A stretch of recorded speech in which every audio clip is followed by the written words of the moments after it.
knowing you have the hopes of an entire country resting on focus. I took my eyes off of the. You just imagined what it feels like in the moments before you line up for the finals at the Olympic Games. Failure is possible, yes. Bronze is possible, silver is possible, but so is gold. Gold. There's that word, gold. It's the word that the whole world focuses in on every 4 years. But those of us aspiring to win those gold medals have to focus on every single day. Well, what exactly is gold? We know that it's the signifying color of a champion, and we know that it's a precious metal. But what does gold consist of? See, gold consists of something different for each and every one of us. And by the end of our time together today, I hope that you guys have a better idea of what GOL and D represents in your life. For me, it literally meant an Olympic gold medal. But for you, it could be becoming a 100% goal-achieving office. It could be getting that big promotion.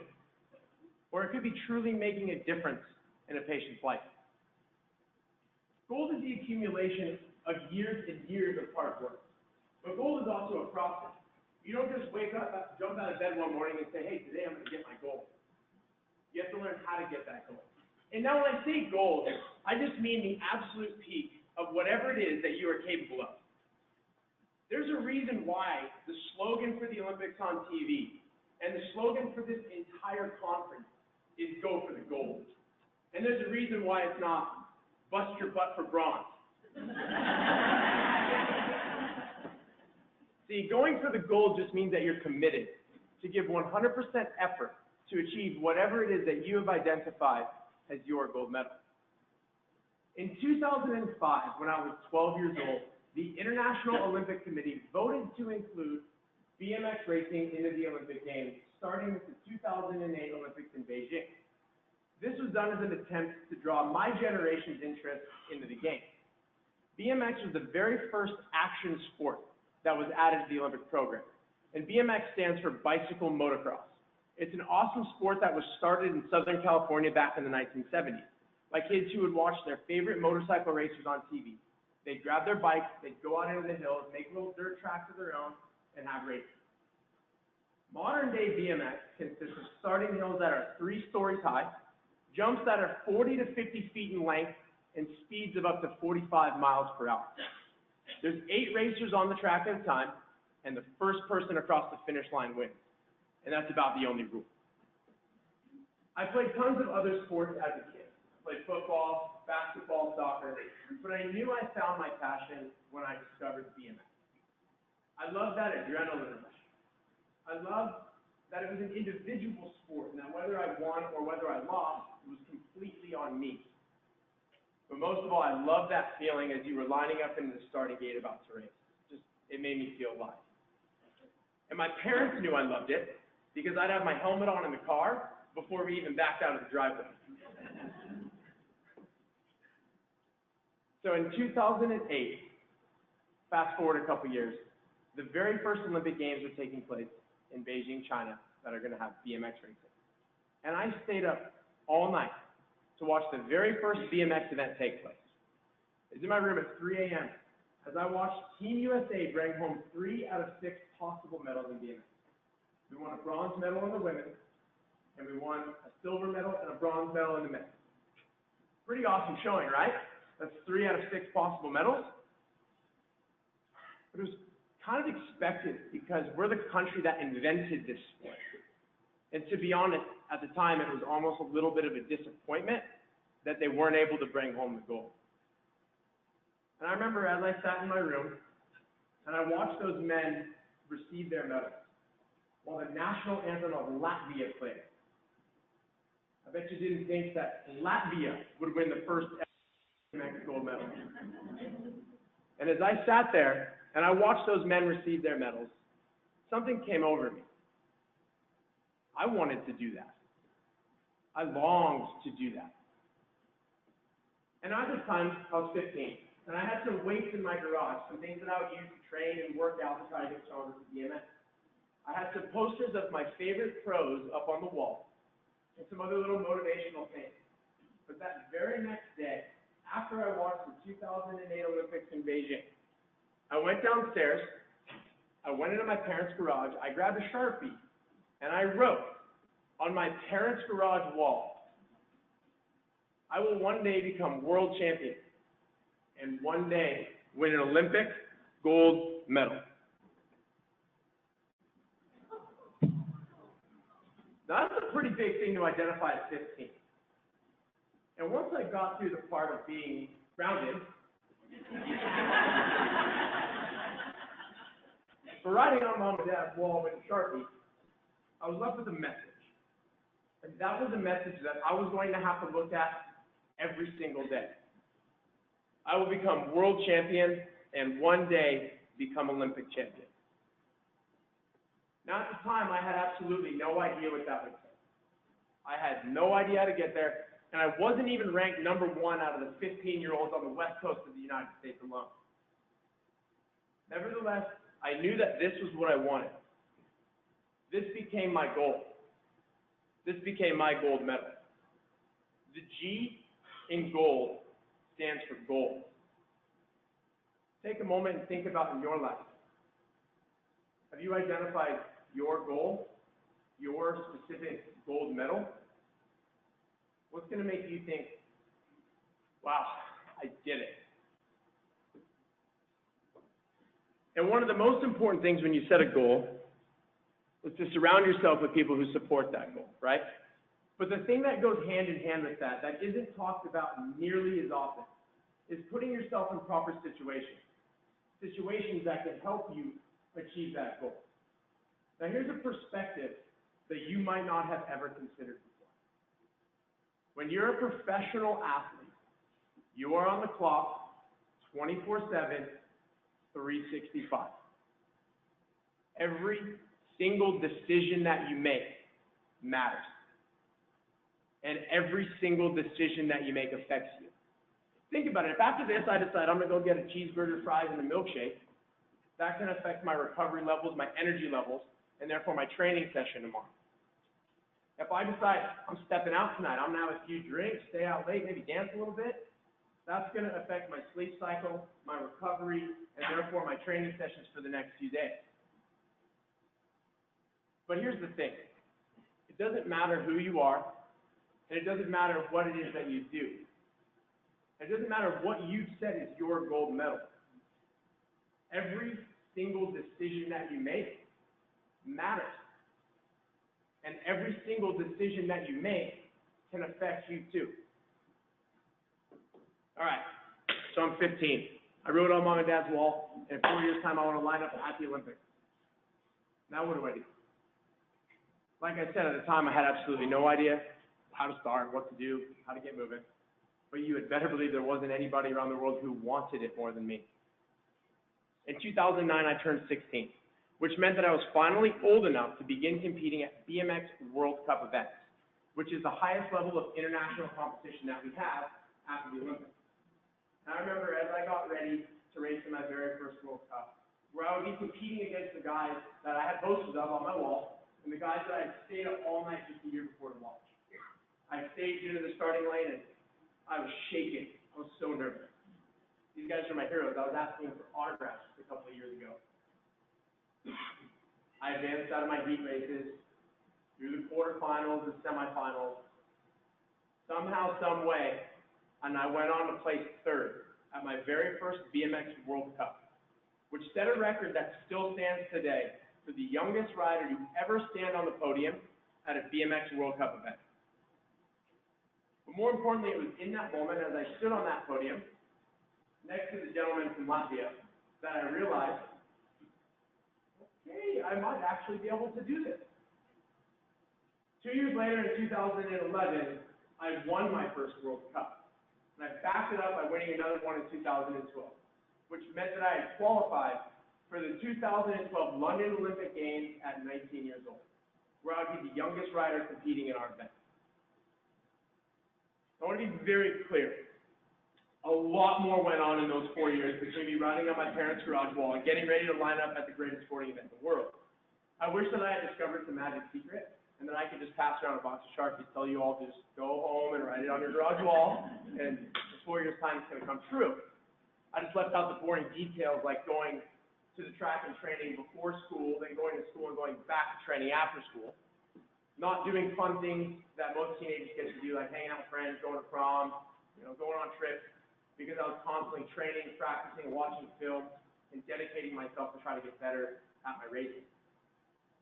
But those are the types of sacrifices that you have to make when you want to achieve a major goal.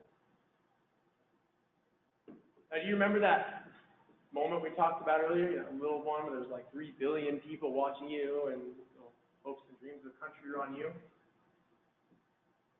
Let's bring that moment back.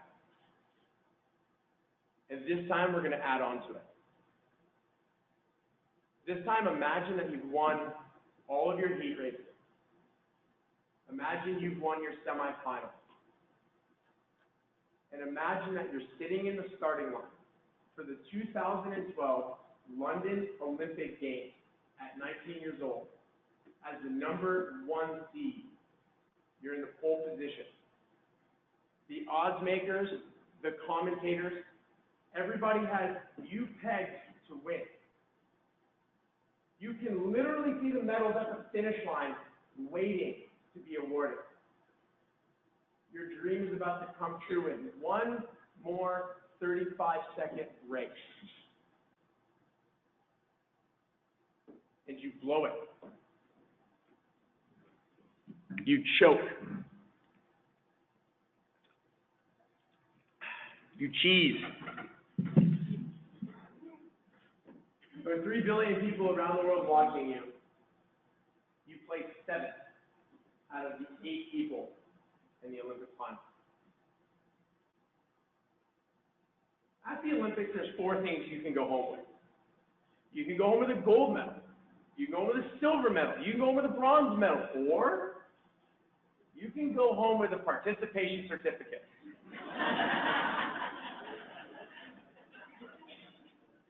And that is the truth. Out of the 32 men who competed in my event in London, 29 of us, including me, would go home with a participation certificate. It's pretty tough when you realize that 4 years of training, 4 years of preparation, 4 years of build-up ultimately comes down to one race, and it didn't have a happy ending. I had to do 7 races in London. I executed perfectly on the first 6, giving me the #1 seed for the final. But I completely blew it on the final, the one that mattered the most. Now what? Depression, self-doubt, wondering why, wishing upon wishing I could go back and just get one more chance at that race. When I returned home, I couldn't bear to look at what I had written on that wall. It pained me. And I wish that I could stand here and tell you that as an Olympic athlete, that as a professional athlete, I was some sort of superhuman. And that I always believed in myself and I never had doubt, never got depressed, but that's not true. I wondered, maybe it just wasn't meant to be.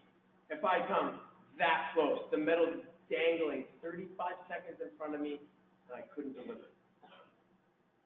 I was mad at myself mostly because I felt like I let myself down. Now, if I had just gone out and been beaten by 2 guys, 5 guys, 10 guys that were better than me, that's sport.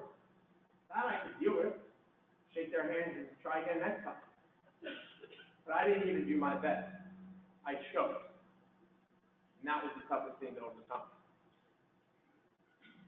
And when you set a goal, that doesn't always mean that you can achieve it right away. Some goals take days, some can take months, some can take years, even decades to achieve. So the question then becomes, what are you willing to overcome to achieve that goal? What setbacks are you willing to overcome to make it happen? The O in gold stands for overcome. One of the first things you learn in business is the risk versus reward trade. And this applies here too. The bigger the goal, the more likely that there'll be difficult setbacks along the way that you will have to overcome. And I realized regardless of it becoming Olympic champion was meant to be or not, I needed to overcome what I had done. I needed to overcome what I had been through if I was ever going to have true self-love and true happiness again. And especially if I ever wanted to try at the Olympics again. It took me about a year to even be able to watch that race, to admit out loud that I had choked. It took the love and the support of people around me to finally dig me out of that hole. Now, a few years removed from that situation, I can look back and I can be proud. I set a goal, a huge goal, and I went after it with everything that I had. And although I came up short in the end, that is still something that I could be proud of. And I think the biggest reason why I struggled so much with that loss was because I was expected to win. Publicly, yes, but ultimately within myself. And when you're the champ, when you're the favorite, anything short of victory can be viewed as a massive failure. But ultimately, 99.9% of people eventually lose. And they will have to overcome that. And how they do that is by learning from that loss. The L in gold stands for learning. See, learning from loss is of massive importance as an athlete, but it also is in life. Life isn't always necessarily black and white when it comes to winning and losing a sport. You don't get to the end of the day, the end of the quarter, the end of the fiscal year, and get handed a win or a loss. But sometimes it can feel that way. If you lose a bunch of important clients, if you get fired from a job, if you get passed over for that big promotion, those are all things that can feel like loss, like you're losing. And it's completely okay if they do. But the important thing is that you identify what you can learn from that experience. It's important to be learning from all of our experiences, good and bad. But typically the bad experiences can offer you more lessons to learn from. In 2013, I moved out of mom and dad's house, all grown up. They left that writing on the wall, but I no longer had my daily reminder of my goal. And I decided, now it's time to start focusing on the next goal. So I went online and I ordered a giant canvas. It was a 12-foot by 2-foot panoramic view of Rio de Janeiro, which is the city that would be hosting the 2016 Summer Olympic Games. Now, this is a little bit more subtle than writing on the wall, but now that I put down the security deposit, I'm not grabbing a marker and starting to write on my wall. Nevertheless, the message was still the same. Every day, I saw my goal, and I saw what I was working towards. And over those next few years, as I began working towards another opportunity in Rio, I tried to adopt a new way of thinking. I was at point A, and I want to get to point B. Point A was today, and point B was the Olympic gold medal. I committed myself to that goal, and I committed that I was going to overcome whatever happened, learn from whatever happened, take the good, take the bad, use it, and believe that if I did that, I would ultimately get to point B, which was that Olympic gold medal. In 2014, the biggest race of the year was the World Championships. And you may be thinking right now about the fact that you don't really hear much about Olympic athletes competitions when it's not Olympic year. I mean, when's the last time we saw Michael Phelps swim or Usain Bolt run when it wasn't at the Olympics? Well, after the Olympics, the World Championships is typically the biggest event that we have. And I was feeling like I was in really good form. I wanted to go and I wanted to put what happened in London behind me. I wanted to use it as a building block towards Rio. Most of all, I wanted to be clutch, and I wanted to perform at my best when it mattered the most. I won my heats. I won my semifinal. And I found myself in deja vu from London. I was in the pole position. I was in the #1 seed. I was in the exact same situation. The only difference here was it was for a World Championship gold medal and not an Olympic gold medal. Riders ready. Watch the gate. The gate goes down.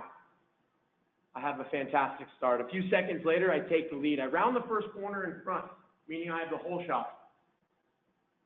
And I'm leading the race to the midway point of the track.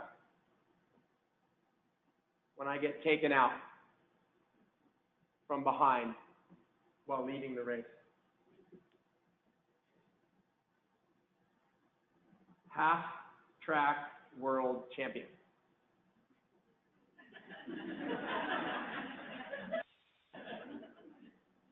But unfortunately, that's not a thing. Unfortunately, they don't give half medals. You can't be half of a champion, and you don't get half of the title. I was halfway there. I was pulling that gold medal around my neck, and it was snatched away from me by another rider. I will never forget how I felt that day, both during competition and after. During, I felt invincible. Everything was clicking. Everything was working exactly how I wanted it to. And after, I will never forget as I had to hear the national anthem of Australia while he received what I thought should have been my medal. And I bawled my eyes out. But A to B. At point A in London, I had choked. This time, I didn't. This time I was halfway there. I was halfway around the track, as well as halfway there in time with just 2 years left to go before the Rio Olympics. As devastating as it was, and as hard as it was, everything that happened on this day, I learned from, and I used in my preparation for the 2016 Rio Olympics. And I was finally learning that the path to success isn't necessarily a straight line. It's full of ups and downs, twists and turns, and everything in between. But hearing about that and reading about that are completely different to living it. And I was truly living it. I was learning how to take the good and the bad from all my situations, whatever happened, learn from it, apply it to my goal, and keep believing that I would ultimately achieve it at the end of the day. In 2015, the biggest race of the year was the World Championships, and I went on to get a bronze medal and finished the year ranked in the top 5 in the world. Everything seemed to be building momentum, and building steam, and working great towards the 2016 Olympic season. Now, the qualification process for my sport to make the Olympics is particularly tricky. The top few ranked countries will get 3 representatives, and then it's up to each individual country to figure out how they want to award those spots. Now, we know that the United States should be one of those top countries, and that we should get 3 spots if we all perform. So that means that I need to do my job for the country, and I need to score points, and I need to perform. But I also need my compatriots to score well. But I don't want them to score too well, right? Because then it can make me look bad. So that means that I'm rooting for, but to be honest, kind of against the guys that I'm staying in hotel rooms with, traveling around the world with, training with, eating breakfast most mornings with, and spending a bunch of my time with. That's a super fun group dynamic. So if you're an American and you wanted to represent the United States on the 2016 Olympic BMX team, there were 3 ways that they were going to award a spot. The first way was the highest ranked rider in a point system leading the year into the Olympics. The second spot would be the winner, and only the winner of the Olympic trials. The final spot would be awarded by the committee of coaches based on the available riders who hadn't already earned a spot. That is it. No second chances, no redos. If you get one of those 3 spots, you're going. If you don't, you are on the couch watching the Olympics with some popcorn. I started off 2016 with a bang by winning the U.S. National Championships, building up a points lead as the #1 ranked American, and letting those other American boys know that I was here to play this year. A couple weeks after the National Championships was the first round of the World Cup, which would be held in Buenos Aires, Argentina. This would be another great step on the road to Rio. I finished a strong 2nd place. further extending my points lead as the #1 American, and this time putting the whole world on notice that I was here for a medal this year. I felt unbelievable. Every time I hopped on that bike, I felt like I could do no wrong. From Buenos Aires, Argentina, we flew directly to Manchester, England, for the second round of the BMX World Cup. We had gotten there a week before the event, and we were out at the track, scouting the lines, trying to figure out the fastest way through some of the different sections, when I misjudged the distance on a jump. And this happened.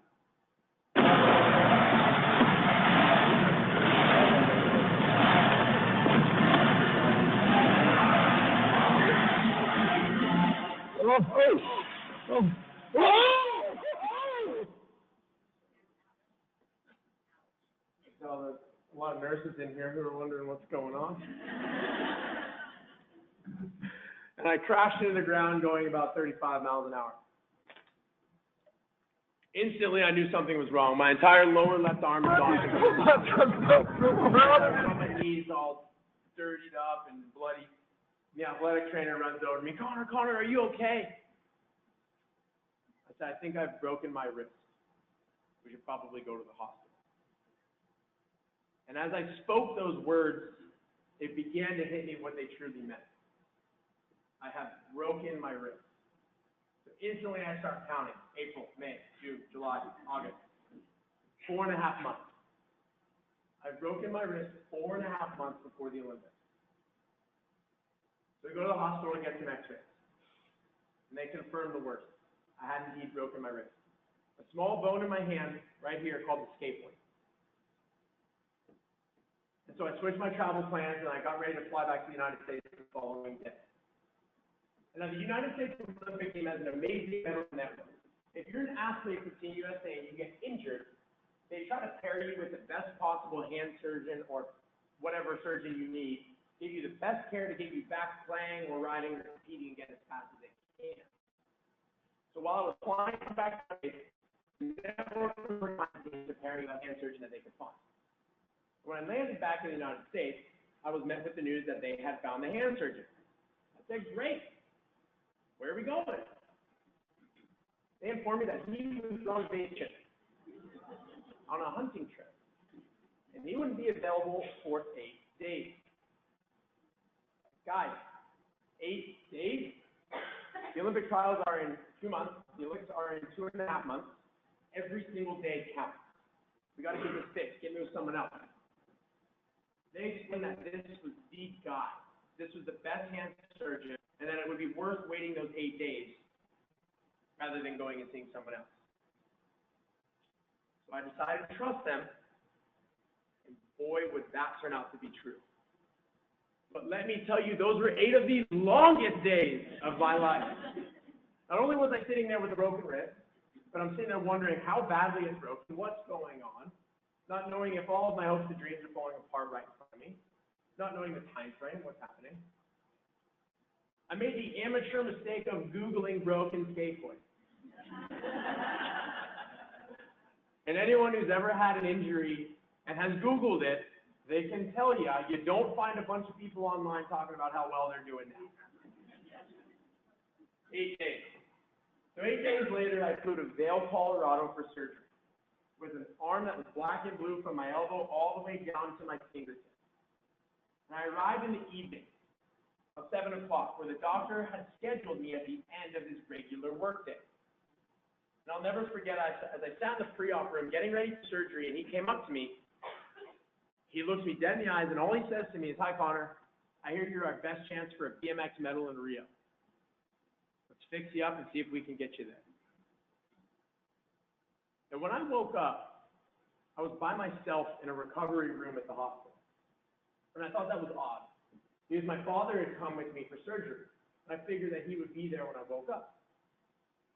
So I rang the nurse call button, and the nurse comes over. I asked, "What time is it?" 5 a.m. I'm like, "What?" She said, "Yeah, surgery went a little bit longer than expected. Your father's gone back to the hotel to get some sleep. We'll be back in the morning to pick you up." Instantly, thoughts and questions started rushing through my mind. Thankfully, so was the anesthesia. So I went back to sleep. And the good news was I wouldn't have to wait long to get the diagnosis to find out what had happened, as my follow-up appointment with the doctor was that very next day. As I went in to meet with him, he explained to me that the break was much worse than we had initially anticipated.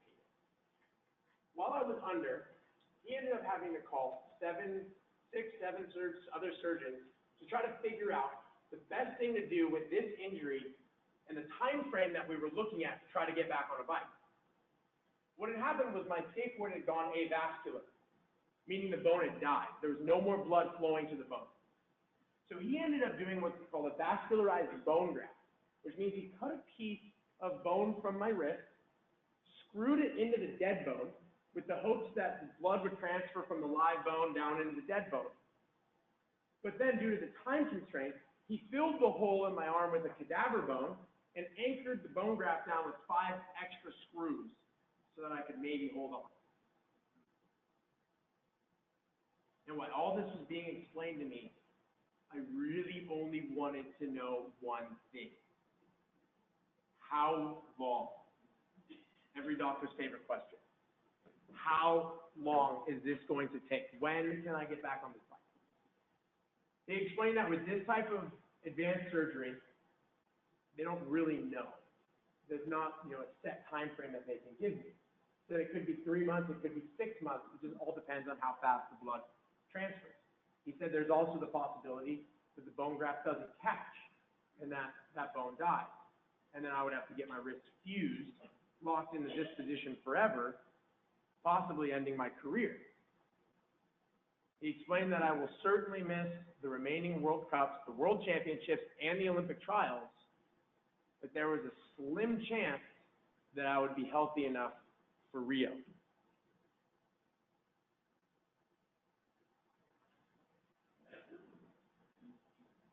Ouch. Literally, ouch. The next week or two was the most pain I have ever felt in my entire life. But I guess that's kind of what you should expect when you have 5 or 6 screws in your hand and somebody else's bone now put in your arm. And I now had one pathway to make that Olympic team. I was not going to win the points. I was not going to be able to compete at the Olympic trials. I would have to rely on the coaches and the committee's selection. But would they pick me knowing I was coming off of a severe injury? What if the other riders performed well? I was an absolute wreck over the next couple of months. And again, I'd love to tell you that as an Olympic athlete, and that as a professional athlete, I always believed, and I always knew it was going to work out. But that's not true. There were times when I was like, this is too hard, it's not going to work, I'm going back to school, I'll get a normal job. There were times I would go into the gym, I would attempt to ride on a spin bike, and I would start crying, and I would leave. I was depressed. I wouldn't leave bed some days. I asked the class, why is this happening to me? And I watched. I watched as the other Americans performed well.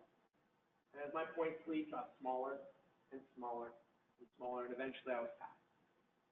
And I watched at the World Championships as the first spot on the Olympic team was awarded to the highest ranked rider. My only hope now was that one other specific rider would win the Olympic trials. Because if he won, I'd be pretty clear-cut as the third choice. But if anybody else won, the committee and the coaches were going to have to choose between 2 of their top 3 riders, and one of them, me, coming off of an injury, probably not going to get that nod. I have never rooted so hard for anyone or anything in my entire life. And the ironic thing in this whole situation was that this guy's one of my biggest competitors. We're the same age, we've been racing against each other since we were 8 years old. We're barely on speaking terms. But at the Olympic trial, I was his biggest fan. I was pretty close to making a sign and standing in the front with a sign. And he was able to deliver. He won the Olympic trials, earning the second spot on Team USA for Rio. A couple days later, I received a call from the committee. They told me that they needed to see proof that I could ride before they made the decision to name me to the Olympic team. I called the doctor, I explained the situation. He said, all right, get some x-rays, let's see kind of where we're at, we'll go from there. Well, the x-rays revealed that I wasn't even close to being fully healed. There had been some improvement, enough to where holding on to a set of handlebars and vibrations wasn't going to do additional damage. But the catch was, if I fell on it again, even lightly, I risked severe permanent damage due to the injured bone, plus the additional hardware that's in there now. He said he couldn't legally clear me, and he left the decision up to me.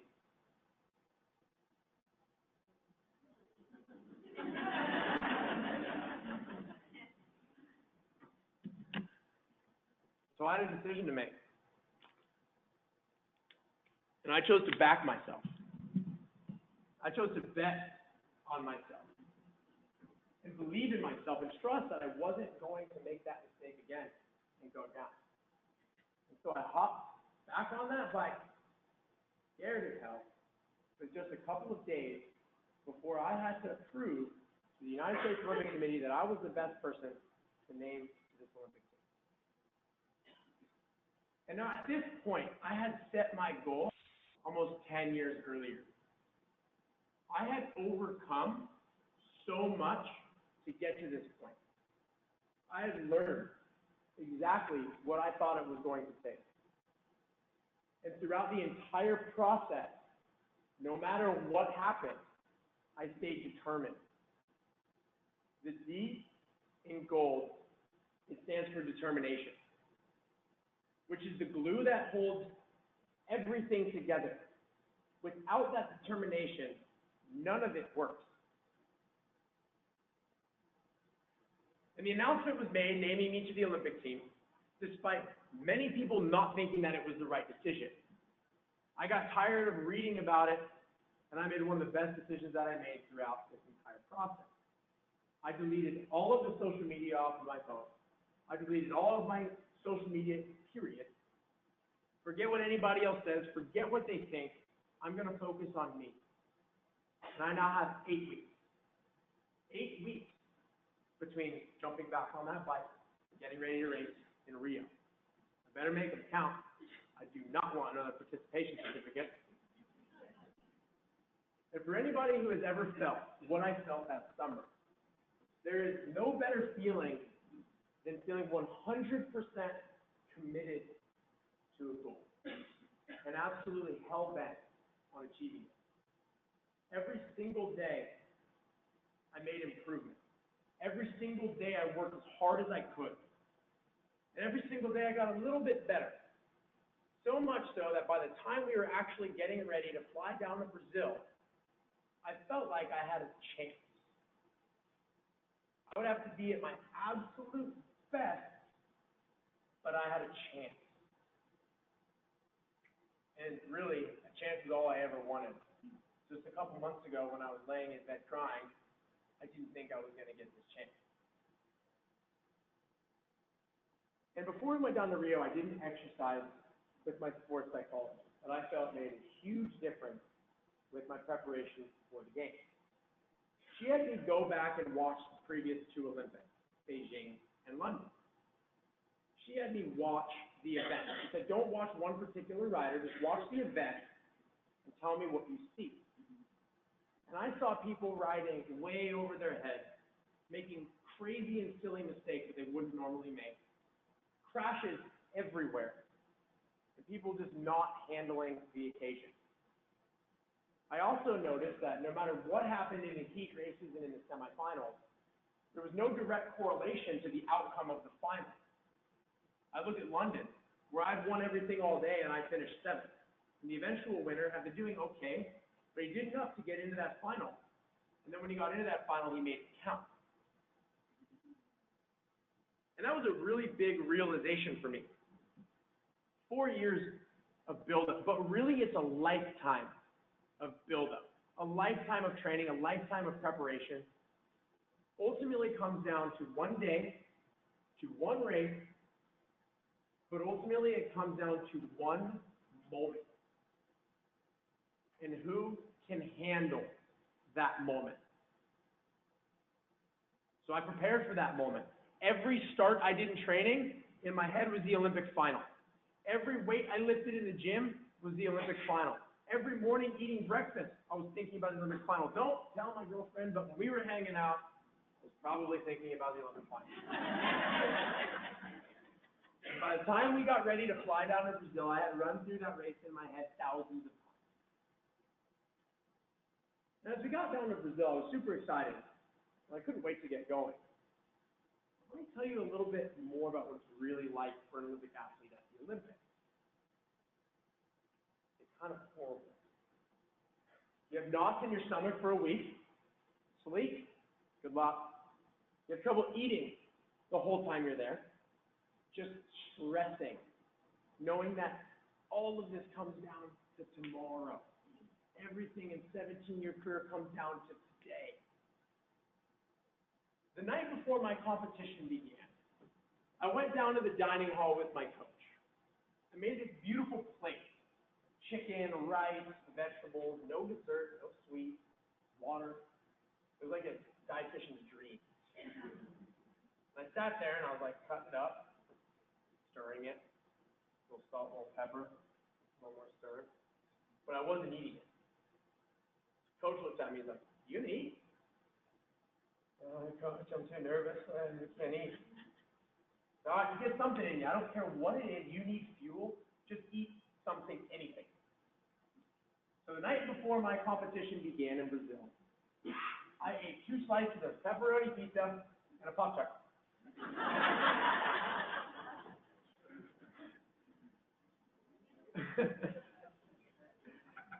And as our competition began in Brazil, it went exactly how I thought it would go. It was complete and total chaos. Just like in the previous editions of the Olympics, people were riding crazy, not handling the occasion at all, making silly mistakes. I used what I had learned throughout this whole process. I also reminded myself that what happens today on the day of heat doesn't really matter. I just have to keep moving forward. So I rode conservative and I rode smart, and I advanced out of my heat as the number 2 seed. And I advanced to the following day, which would be the semifinals and the finals, if I made it. The semis would be run in a best-of-3 series, with the top 4 riders from each of the 2 semis ultimately moving on to the medal race, which would be 1 lap for all the marbles, or all the medals, I should say. And when I woke up on the morning of Olympic finals and semifinals day, I had a strange calmness about me. Don't get me wrong, it took me like 2 hours to eat my morning breakfast. But I felt prepared. Today was the day that I have prepared for so thoroughly. Today was the day that I've lived in my head 1,000 times before. It almost felt surreal that it was actually here, that it was real and it wasn't just in my head. Everything seemed to kind of be moving in slow motion. And I'll never forget the drive to the track that day, through the favelas of Rio de Janeiro. Armed Brazilian military lining the streets with guns this big. People from all over the world waving their country's flags and wearing their country's colors, ready to cheer on the athletes. Turning into the BMX arena and seeing the giant grandstands empty and knowing that in a few short hours, they'll be filled with screaming fans cheering on their country's racers. I was really taking it all in. Everything really seemed to be moving in slow motion. I was plugged into every moment. And of the 2, I found myself in the more difficult semifinal. It was stacked with the best racers from all around the world. And I was also going to be pitted against my arch rival from Australia, that same racer who had crashed me for the World Championship just a couple of years before. And he had been in my head for years. Semi number 1, I finished 2nd place. Semi number 2, another strong race, another second place. Before the third semifinal, I was sitting with Team USA. And they made me aware that the way that the points worked out, I needed to finish 7th or better in this final semi to guarantee me a spot in the medal race. I have to beat one guy. One guy. And you are in the finals and you have a chance at a medal. Semi number 3. I have the best start that I've had to this point all day. I'm threatening to take a lead and finally get in front of that Aussie, when I get hit from behind by another rider on the fastest part of the track, and I come down awkwardly at almost a 90-degree angle to the way I'm supposed to be going. If this same situation had happened 1,000 times, I might have only saved it once. But on this day, I was so focused, so present in the moment, that somehow all that happened was I put my foot down, but I was able to ride out of it, avoid hitting the ground, and go on to finish 7th place.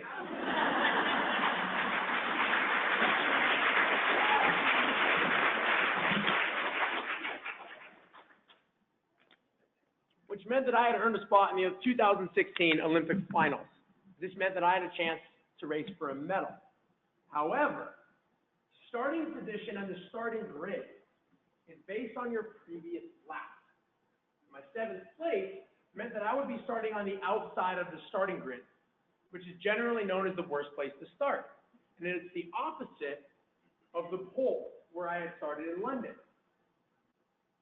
Time to use what I've learned. I reminded myself of that exercise that I did with my sports psychologist. Everything that's happened before this is wiped off the board. It doesn't matter anymore. There's one race left to put everything I have on the table. Men's final to staging. Men's final to staging. Echoes in English, Spanish, and Dutch, which are the languages of the 8 competitors for the 2016 Olympic men's BMX final.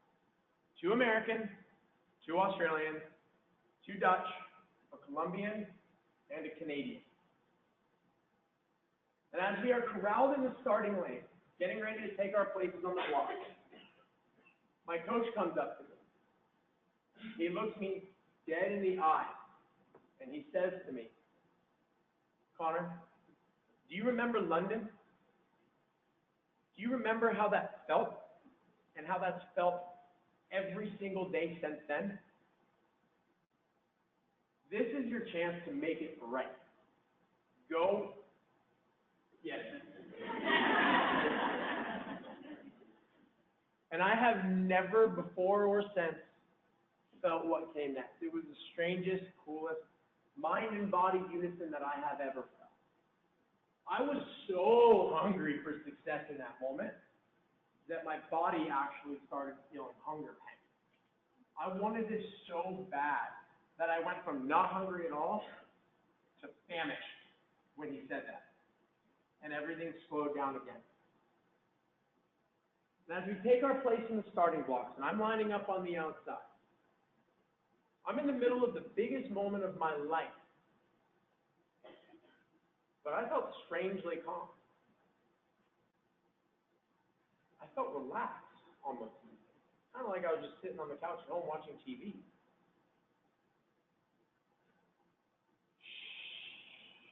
Silence. Silencio, por favor. The arena goes quiet. You can hear a pin drop. Riders ready. Watch the gate. In that moment we keep coming back to. Here it is again. This time, made it my moment. The next 34.642 seconds would unfold in a way that even Steven Spielberg couldn't have scripted. I had the best start of my life, and I shot to the lead. But because I was on the outside of the grid, I was beat to the first corner by one other rider. And as I rounded the first corner, I realized who it is. The other American. So I'm now faced with the absolute hardest situation that you can be faced with in this scenario. I'm sitting in the silver medal position, my teammate in the gold medal position. Do I go after him?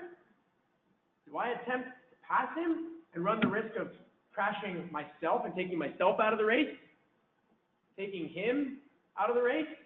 Or the absolute worst scenario, crashing both of us? And now I'm the reason why the United States went from a gold and silver sweep to nothing. Imagine those headlines. We're gonna just like hang out and take silver. I mean, if you would have told me a few months ago that I was getting a silver medal, I'd have been like, yep, sweet. But in that moment, I didn't even blink. I don't care who that is. That could have been my own mother.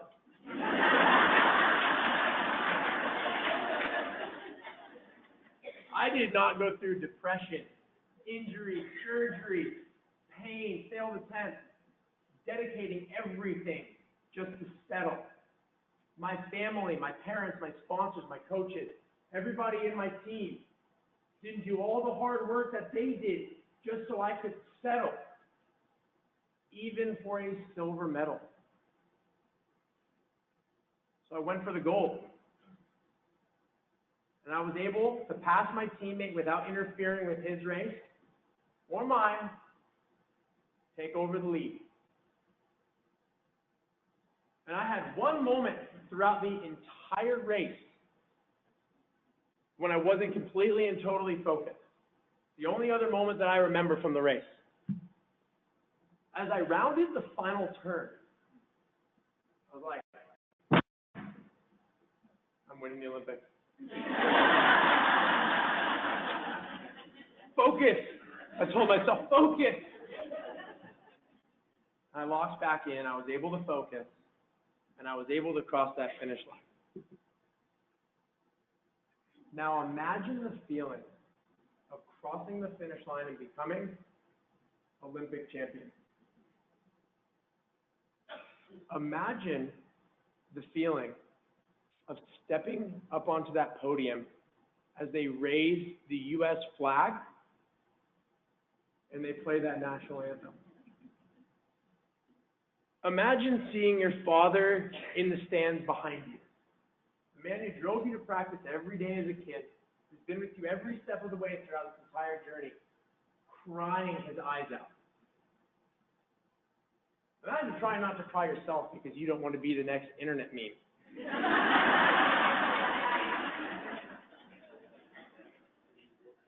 And imagine the feeling of pulling an Olympic gold medal around your neck.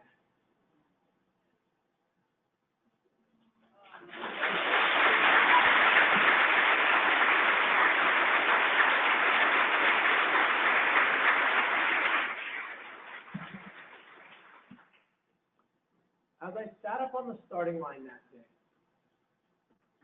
I was prepared.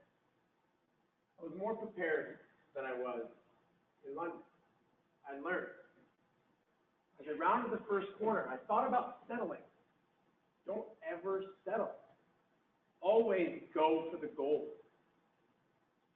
As I rounded the final turn, I briefly lost focus. I took my eyes off of the prize.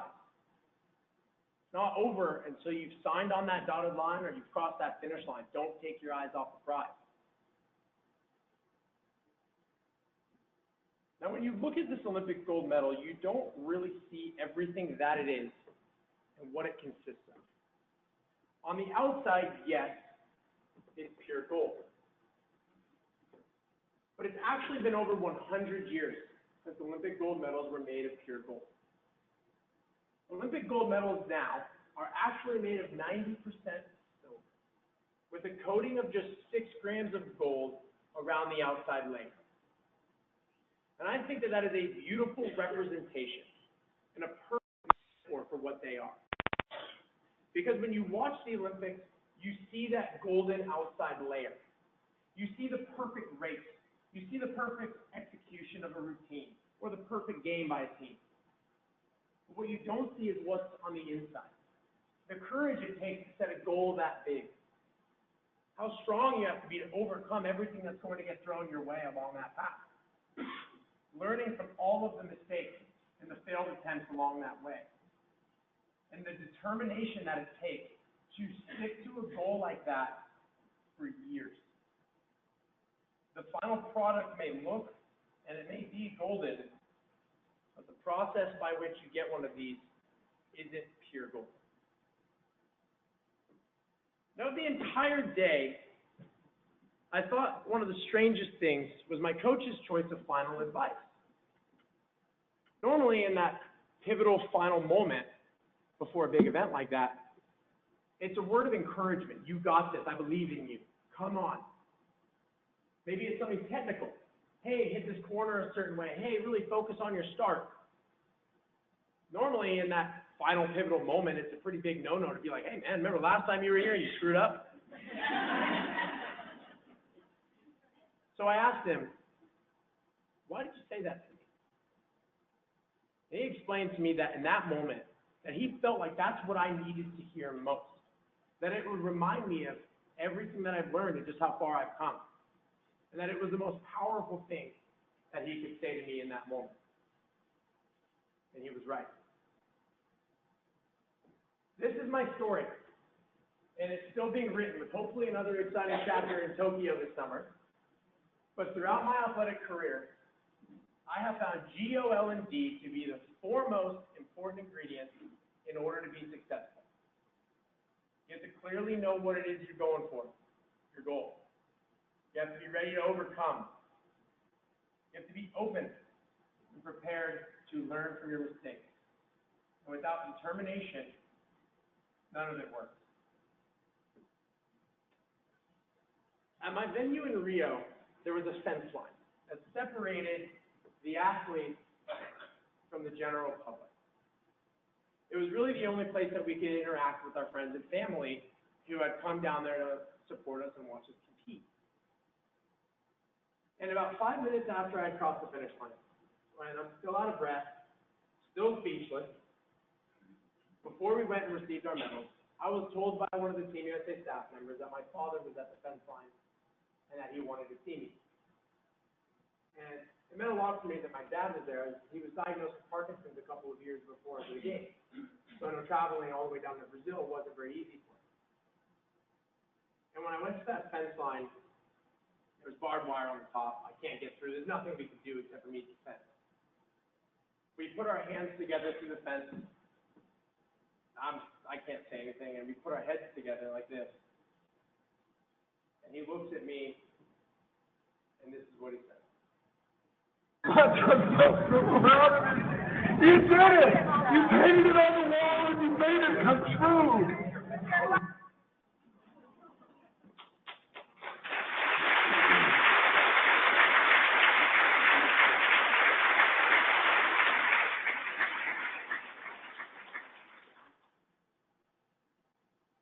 You painted it on the wall, and you made it come true. What do you have written on your wall? Thank you.